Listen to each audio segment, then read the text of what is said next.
Right, look, it's great to be here to talk about work that I'm doing for EI. The last time I was up in Scotland talking about this research, I spent 90 minutes doing it. Not everybody was awake at the end. If anybody's asleep at the end of 10 minutes, I know I've got a real problem. Look, I'm not going to spend a lot of time telling you what I'm going to do, I'm just going to take you through it. Okay, look, what do teachers want? I'm going to suggest that they want three things. They want influence, to be consulted, to be involved in decision making, to have agency in relation to three particular aspects of their work. What I've called learning and working conditions. That covers a huge range of issues. It might include pay. It might include actually how I decide what is the most appropriate method for teaching reading to a child in my class. Teachers want influence, involvement in decision making and agency in relation to those issues. To be part of a profession, they want a say in what is the knowledge base. I think Mike was talking a lot about this actually, but what is the knowledge base on what that profession is based on? And the say and influence in decision making about the type of professional development that I might be involved in. And the comment was made earlier on, I think it was Mary making the point, that actually often the professional development that teachers experience, they feel is inappropriate, doesn't meet their needs, it isn't what they want, they actually haven't got meaningful control over it because it's determined from somewhere else. Third area where teachers want influence and involvement and agency, I would suggest, is around this thing that we might call policy, which frames so much of what teachers do. Often it's policy up here, very high level. Actually, often it's at the workplace. And teachers, I think, feel increasingly disconnected from the development of those sorts of policies at all those different levels. And so a professionalism worth its name, I think, gives teachers agency, you might call it professional agency, when they've got control over their own working lives in relation to these three areas and at multiple different levels. And at that point we might talk about a teacher having individual agency. I'm in my classroom, I want to feel I have control. Individual agency. What I want to argue is that actually we can't exercise that agency on our own. That agency, that if it's meaningful, if I'm going to have influence, if I'm going to be able to shape those issues that I'm talking about here, if I'm going to be able to do that, I have no option but to work with other people. My individual agency actually derives from a sense of collective agency. Now, there's lots of different ways that we might work with other people. But part of what I want to argue is that actually at the core of that sense of collective agency is a teachers' union.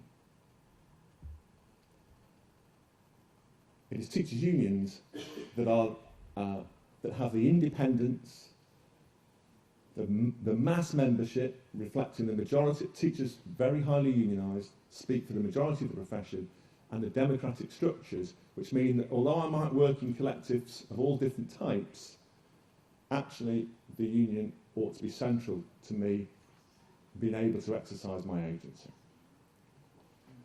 So my challenge to teachers in the room, and I'm sure many of you are involved in your unions, but is to argue that actually if you want this sort of professionalism, then you must be involved in your union. That's the challenge to teachers. The challenge to unions is that if you want to be able to reflect and represent teachers' interests, with all that is coming at you now and in the future, you have no option but to find ways to draw those teachers into activity and to mobilise their collective strength. Because I don't think teacher unions have the resources to deal with the challenges that are going to come at you, not in the next 12 months or 24 months, but the next 5 years or the next 10 years or the next 20 years. If we begin to think how education might be transformed in the next 2 decades, the only way to be able to respond to that is by mobilising the collective power of the teaching profession. So our research work is looking at teacher unions in different parts of the world that are doing interesting things in relation to mobilising teachers in different sorts of ways, but are being very successful in their levels of engagement. This is where we've done the work. One of the organisations was the Education Institute of Scotland. Other unions involved are represented here. I don't have time to talk about all the 7 challenges that we've identified, but we've framed this work around 7 aspects of the work that teacher unions are involved in to encourage reflection and thought about what it is organisations are doing and how they might do things better. And our argument is that there's a lot to be learned from how different people are doing this in different parts of the world. In just the same way that we would argue that when we look at the OECD documents and the PISA data, we'd argue against the sort of simplistic importing and exporting of policies. We can't do it with teacher unions either. But we can learn a lot from each other. And I'm just going to pick out a couple of examples. One of them that I think is really important is their second bullet point, and Andrea's helpfully used 2 minutes, given me 2 minutes in my presentation back because I'm not going to spend time talking about that. I think actually the EIS and Andrea's presentation rather brilliantly illustrated how, for example, the industrial and the professional need to be brought together. Teachers often don't separate those things in their lives. We have to sort of recognise that and argue that if that distinction ever was useful at all, I don't think it's useful now. Framing the narrative. The narrative, the discourse, whatever we want to call it, but that sets the parameters within which policy options are developed. So actually, a really critical thing is how do we begin to shape that? How do we begin to shift it? Because where we can shift it, different policy options become available. And again, I think actually in Scotland you see interesting ways in which the EIS, GTCS, Scottish Government sort of work together and the union is able to influence these things. I think what we're doing here over the next couple of days is a good example of this sort of work. It's difficult.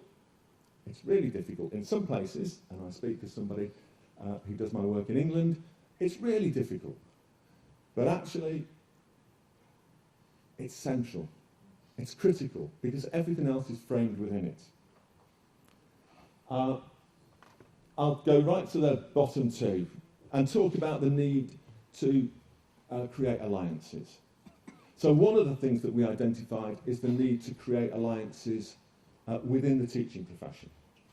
To work broadly, that's what unions are, isn't it? Unionism is the connection of people doing the same job in a sort of common pursuit. So that's really important, and we had a fascinating example in New Zealand of 2 teacher unions representing different sectors, primary and secondary is how they organise in New Zealand, but working together last year on a common campaign, and just hugely successful. If you want to see the power of teachers working together, look at the campaign of the NZEI and the PPTA last year, and there are representatives of those unions here, and you really ought to talk to them. It's absolutely inspiring in my view. But another aspect of that, and I will be brief, Ken, but another aspect of this, I think, is the need to speak for the profession as a whole, and the tendency to try to create divisions between leaders and teachers. And in some of the cases that we saw, actually governments were deliberately trying to drive a wedge between leaders and teachers. But actually, a lot of the policy reforms that are, we might describe as orthodoxies at the moment, have the effect of creating this disconnect between leaders and teachers.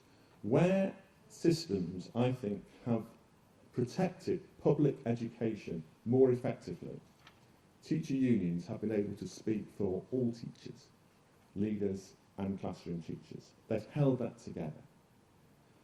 And the final part of the lads, I am getting the looks which say, Howard, you really must move on. So, if the report is coming out shortly,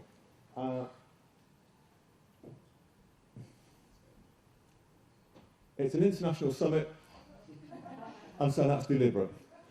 When this doesn't work very well, people will say to someone like Susan, what's the union doing about it? When it works well, up in the top corner, actually they say, I am the union. And when it works really well, they say, we are the union. And when you've got that, I think you're unstoppable.